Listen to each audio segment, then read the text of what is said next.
So today we have our third and final type of peach we're sharing with you this season. That's coming up next.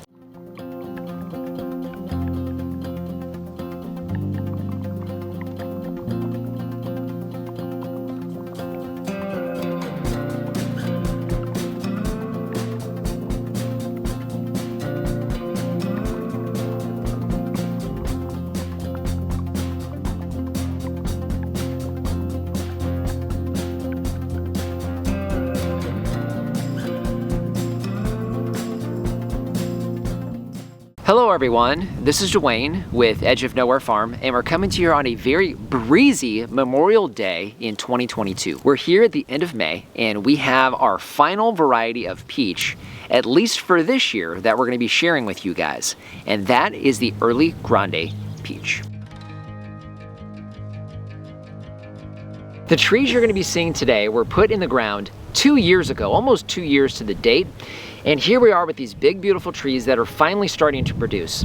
Now, these trees we bought from Reed at RSI Growers. If you guys know, we love Reed, and his trees, as you can see, do fantastic. Not only do they grow really well here for us in the desert, but more importantly, they produce.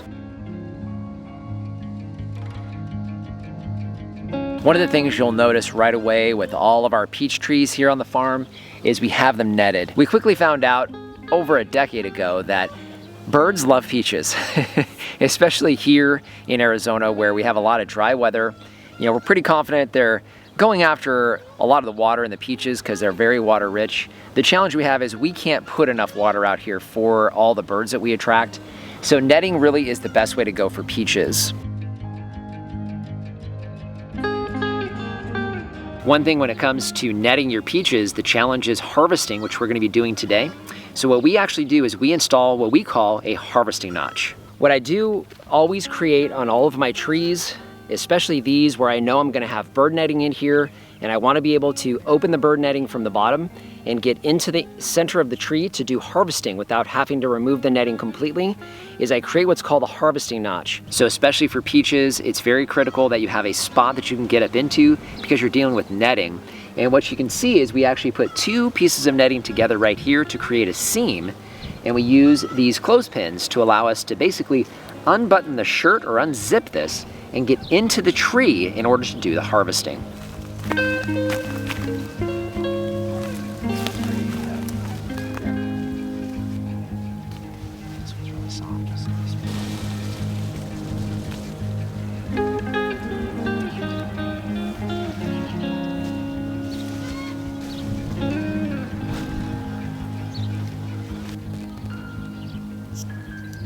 So this will give you an idea of some of the sizes of these Earligrande peaches.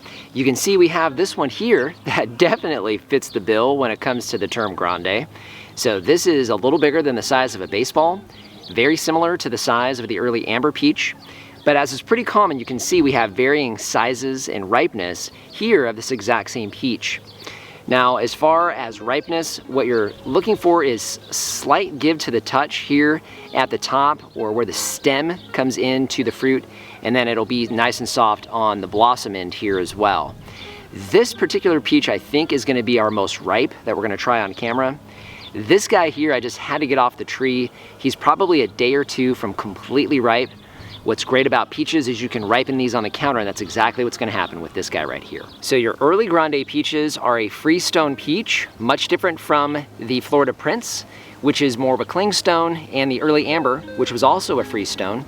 So with these, what's great, especially here on camera, is I can cut them in half and it should split right apart for us.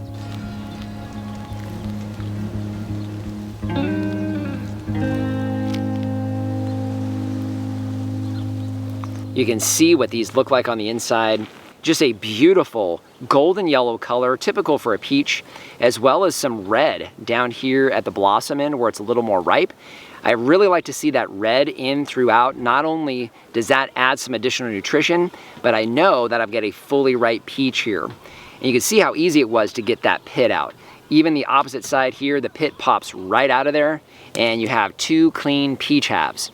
So looking at these, they're pretty evenly split, so you know half this has got to go to Lori.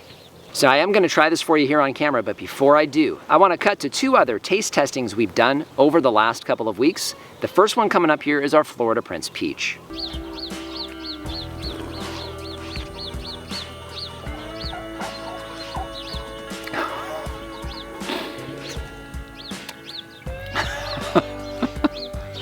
This peach, you guys, tastes incredible. It's a wonderful, strong peach flavor. The skin itself is nice and thin, so you don't have that chewy consistency on the skin, and just a very, very good peach. Really, really hard to beat. That'll give you an idea of our Florida Prince, a fantastic peach. What I'd also like to do is do another quick cut so you get an idea of our opinion on the Early Amber Peach.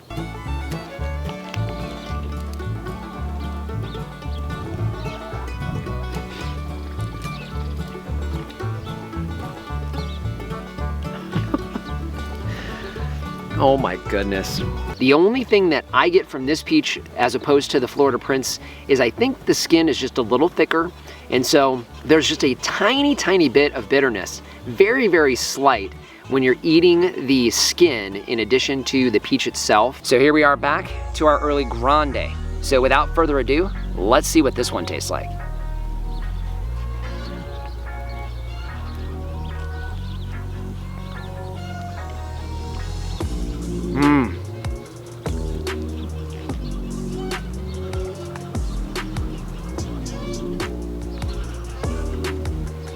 Wow. Very, very good. Okay, this is a fantastic peach, you guys. So obviously the freestone is really nice. The only real downfall to the Florida Prince is that clingstone that it has. The difference between this and the Early Amber, I think I actually have to give the nod to the Earligrande. And I think the major reason is really the skin. So this skin is just a little bit thinner than the Early Amber Peach, and that little bit of thin in that peach skin, in my opinion, is making this one a little bit better. And predominantly because you get a little bit of bitterness when you have that skin, which throws off the flavor just a little bit.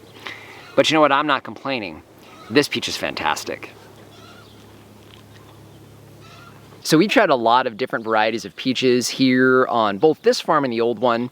We actually had a Desert Gold on the old farm. We also had a Tropic Snow and a Saturn Peach, those last 2 being white flesh varieties, and they were good. What was great about them is they were ripe later in the season. I believe it was back into July, late June or July. But when it comes to peaches and the different flavors of the Tropic Snow, the Saturn, the Desert Gold, the Florida Prince, the Early Amber, and now the Earligrande, I have to say, the Florida Prince still is my pick for my favorite tasting fruit. It's our earliest variety. It's extremely sweet, very thin skin. The only downfall is that clingstone or partial clingstone that it has.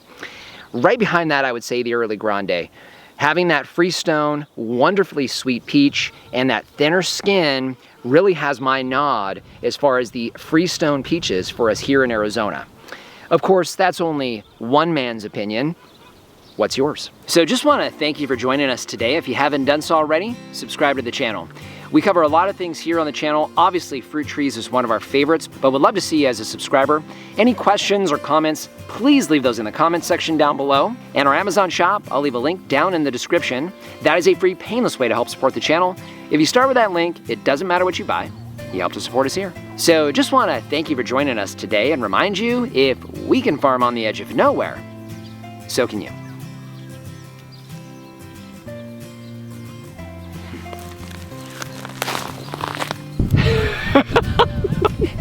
I give up. The wind is too much. We have tried multiple varieties of figs here in Arizona. Peaches, not figs. I said figs. Very strange looking fig. So we have tried multiple varieties of figs here in Arizona. You said figs. I said figs again.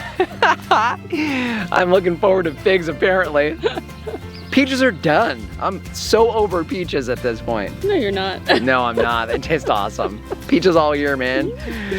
Millions of peaches. Peaches for me. Millions of peaches. Peaches for free. You don't get the reference, do you? It's a song. It is. If any of you out there get the reference, you need to leave that in the comments down below.